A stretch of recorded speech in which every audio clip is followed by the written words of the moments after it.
Get ready to rock, America. It's the Smith and Milano Podcast, brought to you by Treehouse Comedy Production. Here's R.C. Smith and Lou Milano.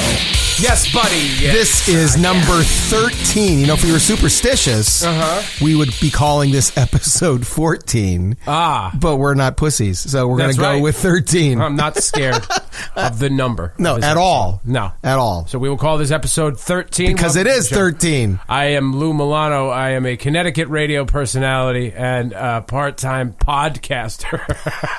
Wow. You know what sucks?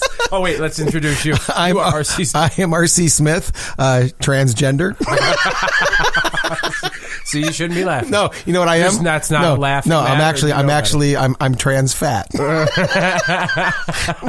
I'm trans fat. My trans fat name is Margarine.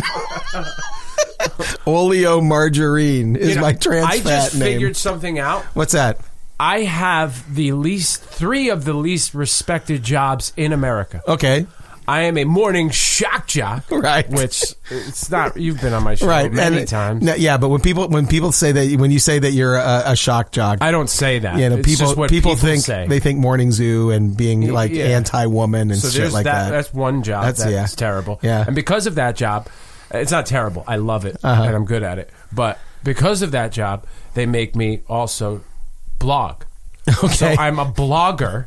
Which, there's nothing worse than people telling you that you have to write something. Right. You have to write something. You must write And don't you have to put out like some ungodly amount of material? 10 a week. Oh, it's brutal. It used to be 12. That's brutal. It is brutal. I actually don't find it brutal. I find people's responses to it, how seriously they take it, brutal. I read probably 3 or 4 of them a week out of the 10. Oh, thank you. Yeah, so. And the third thing, podcast. Part-time podcaster. So I have 3 of the least respected jobs in America. But here's first of all, being a radio host, that's pretty admirable in my book, because there's not a lot of those guys or girls for that. So that I respect.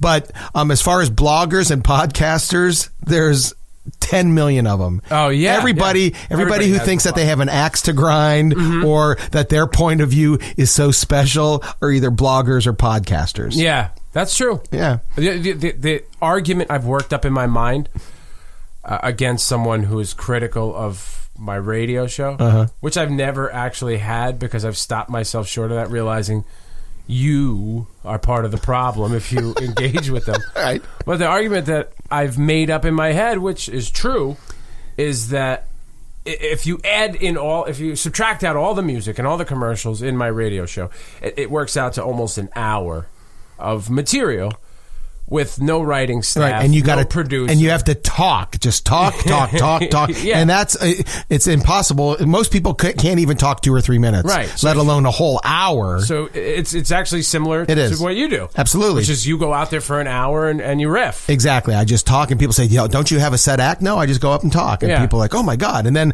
other comics try to do it, and they find out how hard it really is. Right. So if you were thinking that, hey, RC and Lou are kind of into themselves, you would be right. We are totally right. We have nothing but admiration and love for ourselves. Yeah, I love RC, but I love me better. And you know what? And as far as warm-up comics on TV show, there's maybe 10 in the entire country. I'm one of 10. You're one of 10. And every comic thinks that he or she can do it, and you know what? They can't. No one can do what I do. Are we clear on how fucking America, awesome we are? You are so privileged to be listening to us. By the way, what did we cover here? What our names are, right? Yeah, R.C. Smith, Lou Milano. Here's one more from the road. I have one more from the road this week, and it's simple. It's really easy. It is from the road. It's actually from the road. I was on the road driving here to my house to meet you to do the podcast, and there was a guy walking in my lane. We were oncoming, but he wasn't in a vehicle. You're driving in the street where the cars go, where they belong, and he was walking in the middle of said street towards you. Yeah, and he was at a distinct disadvantage, being that my combined weight between my body weight and the car was somewhere around 2,200 pounds. And he probably weighed 165. Yes, exactly. It's never a fat guy because of all the walking. Right. But also, he looked like like a zombie, had gotten loose or something like that. Do you think he was destitute? Was he a destitute guy? Not destitute fully, right? Not full unhinged. Do you think he was unhinged? Destitution? Was he a destitution? was he in the process of destitution? Well, was he destituted? Before I started overanalyzing this man's potential life, how it actually works out. My first instinct was I want to hit him with the car. Oh, believe me, when I'm driving around Brooklyn in my neighborhood, it takes everything within my power not to turn left in the oncoming traffic and then where people are crossing the street. But then I did what you did. I started asking questions to myself about his life. Why doesn't he have a car? Right. Why is he walking in the middle of the road? How was he dressed? Why does he look like he was recently shot with a musket? Really? He always look injured. Really? But he looked like it was a musket shot? By the way, there's a lady I call Old Musket Wound. Because every time I see her, she's in agony and clutching part of her body as if she was just shot with a musket. Because the bullets are really big. They are. And they go in. No, and they go in and they mushroom and they cause quite a wound. So I call this lady Old Musket Wound and she has no idea. And I want to use it so much more.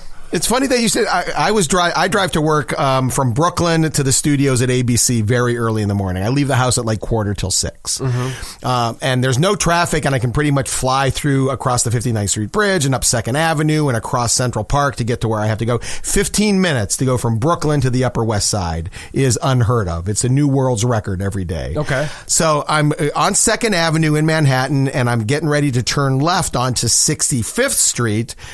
And there was a guy crossing the street, which is fine because he had light. But instead of going from point A to point B in the parameters of the crosswalk, he sort of makes a left and starts meandering up the middle of the street, sort of diagonally across. Right. He had just come from the Starbucks. It's on the corner, so he's holding his, I can only guess it's a pumpkin latte.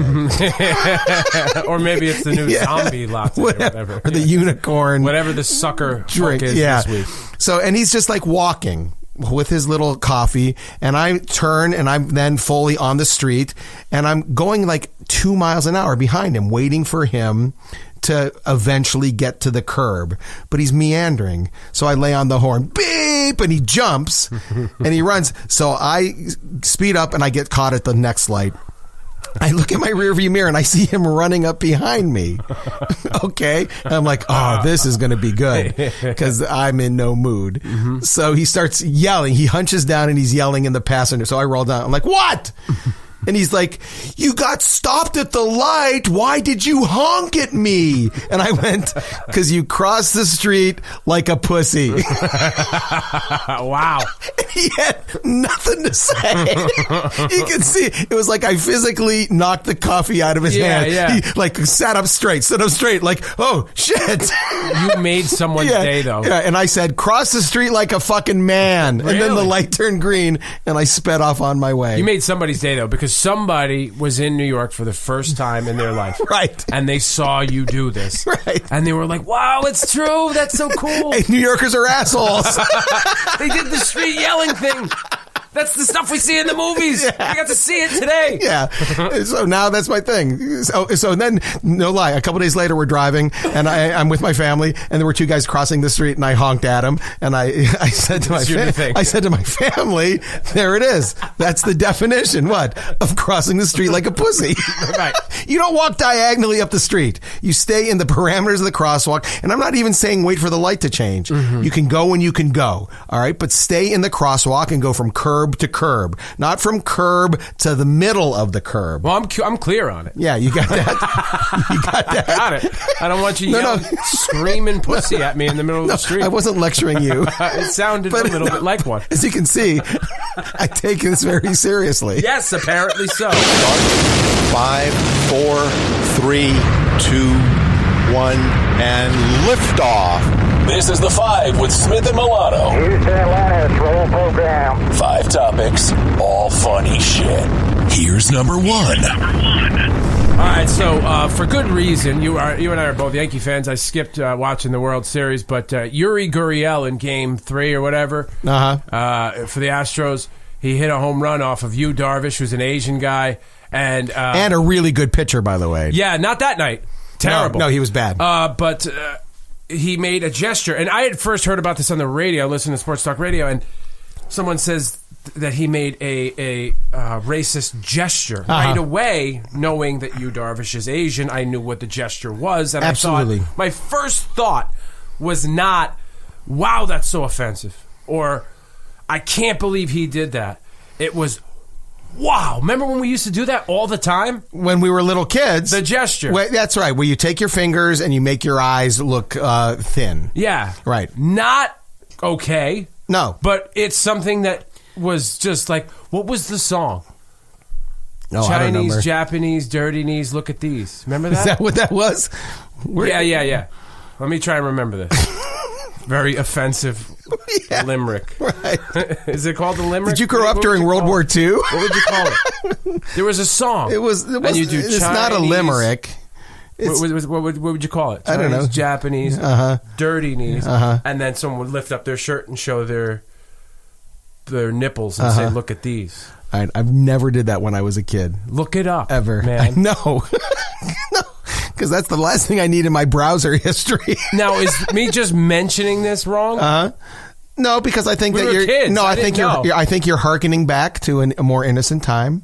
Right. Well, yeah. You I'm know? not saying what we were saying. Did you do it? Did you do it in front of Asian people? Would you run up to them? No, I didn't know any It was Asian just a thing that you would do. Yeah. So that's fine. That's innocent. But if I didn't. But if you hit a home run off a guy and then you're And in you the do it on dugout TV doing in it, 2017. that's wrong. Yeah. On every level. Well, this guy, what's this guy's name? This Houston guy? Yuri Gurriel. Yeah, he's kind of a douche anyways, from what I understand. Well, Isn't he always sticking out his tongue I don't like him. and wagging He it? plays for the Astros. Yeah, and he's got a terrible haircut. He's got like a weird haircut, like with stuff shaved into the side of his head Yeah. and dyed Yes, and that stuff guy. like that. So he should be either a football player or a basketball player because those guys are douchebags. And he played in Japan, I believe, so he knew. Right. And he also used a term, slant eyes, chinito, which is basically the most common Asian slur in Cuba, which is where he's from. But Right. he also played in the Japanese league and is aware that this was offensive. And he did, to his credit, apologize after the thing. And then Yu Darvish said this whole long quote. He sounded like a president. Well, a good president. Right. Who can form a sentence. We as a people must get together. Yeah. And blah, take this blah, as a blah. lesson and learn from it and move on. Right. And he accepted his apology, and that's how these And things. here's the beauty of it, though. This guy's getting a fastball to the temple the next time he stands in there against Darvish.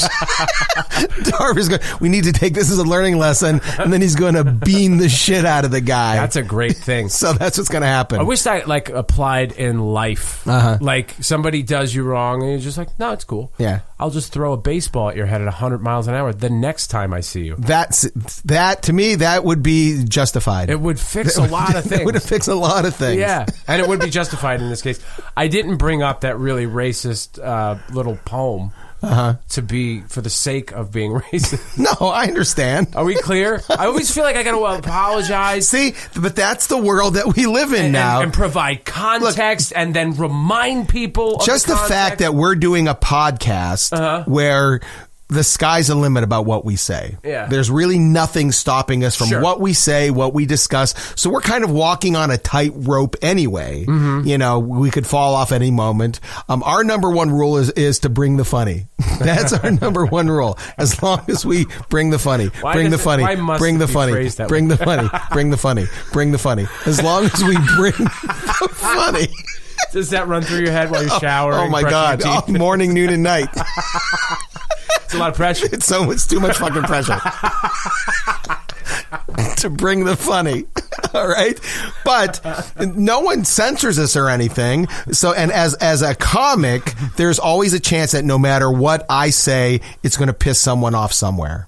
It doesn't matter. And there's every single show that I do, whether it's doing warm up for TV shows or doing my club dates, no matter what, there's always one point in the show when someone goes, oh, because I've crossed their line, not my line. That's what I don't miss. But I've crossed their line. That's what I don't miss about doing on stage funny things anymore. Okay? I do not miss it because that reaction always makes me second guess myself. Uh-huh. Where on a radio show, no one is. I know they're going,